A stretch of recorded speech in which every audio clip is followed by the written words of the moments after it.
नमस्कार, स्वागत है आप सभी का चुनाव आज तक में। आपके साथ मैं हूं शशि तुषार शर्मा। आपातकाल की 49वीं बरसी पर प्रधानमंत्री नरेंद्र मोदी ने कांग्रेस पर तीखा अटैक किया। प्रधानमंत्री ने एक के बाद एक कई सोशल मीडिया पोस्ट में कहा कि इमरजेंसी के वक्त कांग्रेस ने आजादी को खत्म कर दिया था और संविधान को रौंद डाला था। सत्ता पर टिके रहने के लिए कांग्रेस ने हर लोकतांत्रिक सिद्धांत की अवहेलना की थी। सबसे कमजोर वर्गों को निशाना बनाने के लिए सामाजिक रूप से रिग्रेसिव पॉलिसी लागू की गई थी। प्रधानमंत्री के अलावा उत्तर प्रदेश के मुख्यमंत्री योगी आदित्यनाथ, केंद्रीय मंत्री राजनाथ सिंह, गृह मंत्री अमित शाह और जेपी नड्डा ने भी इंडिया गठबंधन के द्वारा संविधान के मसले पर सरकार पर खड़े किए जा रहे सवालों का आपातकाल से उदाहरण देकर जवाब दिया है। सुनिए योगी आदित्यनाथ को, जेपी नड्डा का बयान भी सुन लीजिए। कांग्रेस में चेहरे बदले होंगे, लेकिन उसका चरित्र, उसके हाव भाव आज भी वही हैं जो 1975 में एक बर्बर चेहरा उस समय में कांग्रेस पार्टी का देखने को मिला था। 50 साल हो गए, 50 इयर्स, 50वां साल है जब हमने इमरजेंसी के दुर्दिन देखे थे। आप कल्पना नहीं कर सकते हैं, एक रात में 9,000 लोगों को उठा लिया गया, एक रात में। और किनको उठाया गया? कोई देश का नेता, प्रमुख नेता बचा नहीं। मोरारजी देसाई, मोहन धारिया, अटल बिहारी वाजपेयी, लाल कृष्ण आडवाणी, ऐसी लंबी श्रृंखला है जिनको उसी रात उठा लिया गया और उनको जेल में एक दिन नहीं, 2 दिन नहीं, 19 महीने से ज्यादा रहना पड़ा। 19 महीने से ज्यादा रहना पड़ा। यह परिस्थिति लाकर के खड़ी की। और क्या कसूर था?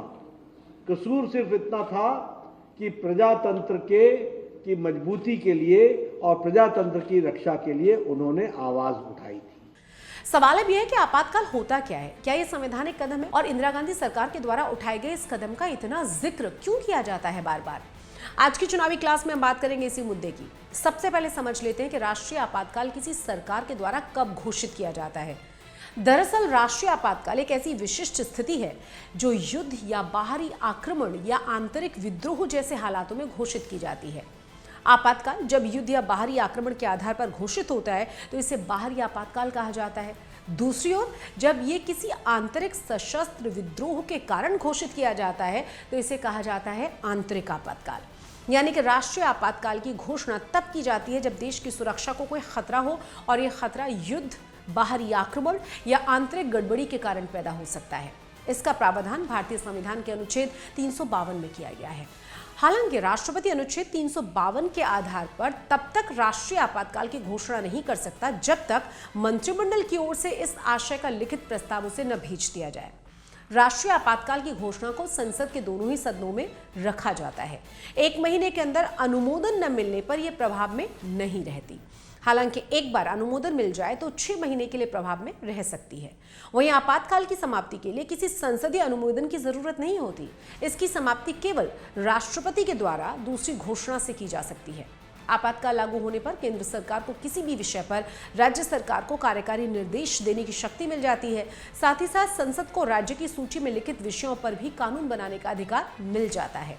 देश की जनता ने बीते सालों में आपातकाल के 3 उदाहरण देखे हैं। पहला 1962 में भारत चीन युद्ध के दौरान, 1971 में भारत पाकिस्तान युद्ध के दौरान, 1975 में इंदिरा गांधी के शासनकाल के दौरान। इंदिरा गांधी के दौर में इमरजेंसी की घोषणा के पीछे देश में आंतरिक अस्थिरता को कारण बताया गया था।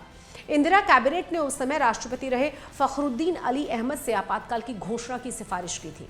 इंदिरा गांधी के इस फैसले पर आज तक सवाल इसलिए उठते हैं क्योंकि जिस तरीके से इसकी घोषणा की गई थी और विपक्ष पर एक्शन लिया गया था उसको इतिहासकार इंदिरा गांधी की तानाशाही बताते हैं। इंदिरा गांधी और उनकी सरकार ने दावा यह किया कि देश में गहरी अशांति और आंतरिक अस्थिरता है जिसके चलते राष्ट्रीय सुरक्षा को खतरा है, और यही कहते हुए इंदिरा गांधी ने आपातकाल की घोषणा कर डाली।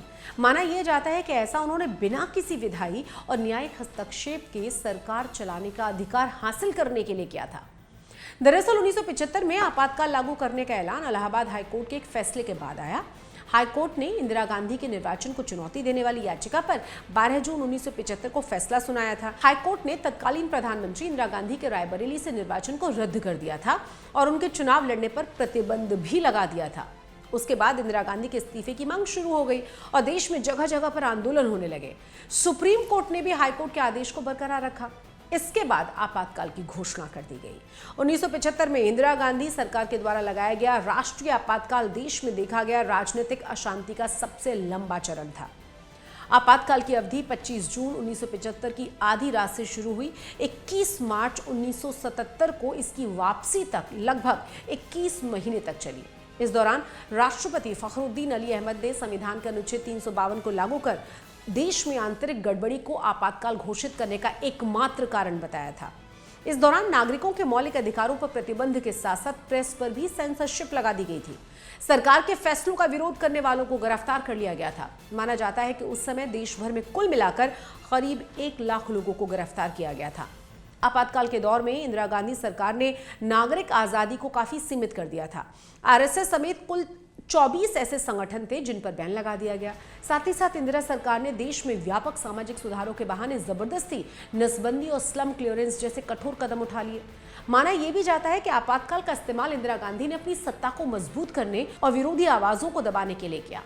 यह घटना भारतीय लोकतंत्र पर एक गहरा आघात थी और इसने देश के राजनीतिक इतिहास में एक गहरी छाप छोड़ी। इस घटना को भारत में लोकतंत्र के इतिहास में सबसे काले दिनों में से एक माना जाता है। इसीलिए हर साल इस दिन यानी कि 25 जून को गैर कांग्रेस विचारधारा के तमाम राजनीतिक दल आपातकाल का जिक्र करते हैं। यह आपातकाल 21 मार्च 1977 को हटा दिया गया और देश में नए चुनाव हुए।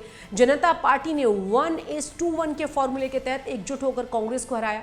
रायबरेली से खुद इंदिरा गांधी चुनाव हार गई। आजादी के 30 साल बाद यह पहली गैर कांग्रेसी सरकार थी। चुनावी क्लास में आपातकाल पर इस पेशकश में फिलहाल मेरे साथ बस इतना ही। चुनाव आज तक पर आप दुनिया भर के चुनावों और चुनावों को प्रभावित करने वाली राजनीतिक खबरों को देख सकते हैं। ये वीडियो अगर आपको पसंद आया है तो लाइक आप इसे जरूर कर दीजिएगा। साथ ही साथ हमारा चैनल सब्सक्राइब करना तो आप बिल्कुल मत भूलिएगा। नमस्कार।